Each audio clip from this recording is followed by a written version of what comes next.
conocimientos a la hora de poder gestionar un grupo, gestionar egos, motivación, muchísimas cosas que influyen. Un entrenador no es solo una persona que pone 11 jugadores, hay un trabajo previo durante la semana, hay un trabajo de conocimiento personal del jugador. Intento englobar todo lo que significa ser un líder, intento hacerlo de la mejor manera posible, con mi versión, siendo fiel a mis principios.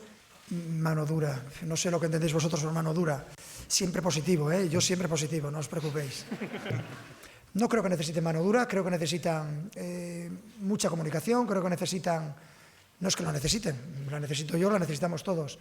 Ir todos juntos de la mano, ser muy exigentes en el trabajo, eso ya lo adelanto. Me gusta mucho que los jugadores entrenen bien, que no se vuelva nadie loco, no voy a sacar bicicletas ni cosas raras.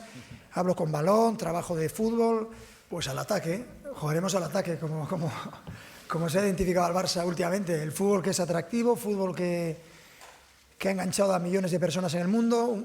No hay cosa mejor que tener el balón para defender. Si tengo el balón todo el tiempo, seguro que no me van a crear ocasiones. Y si lo tengo en el campo contrario, mucho mejor. Mira, la idea futbolística va un poco ligada a lo que es el Barça desde hace ya bastantes años.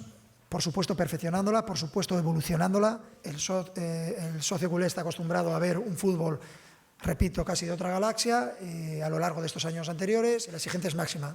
Afronto ese reto sabiendo claramente que los títulos es lo que manda, pero que además no de cualquier manera. No me valdrían títulos jugando al patadón, por ejemplo. Me encanta apoyarme en los jóvenes, pero eso sí, a los jóvenes les exijo el hambre del que hablaba antes, les exijo la ambición desmesurada por vestir los colores. Se tiene que notar en cada entrenamiento quién es el que todavía no ha tenido esa oportunidad y sí, les invito, les abro la puerta a todos los jóvenes del B, a los del juvenil, a los que están en el primer equipo y que todavía no han podido participar demasiado, a que está en sus manos el futuro.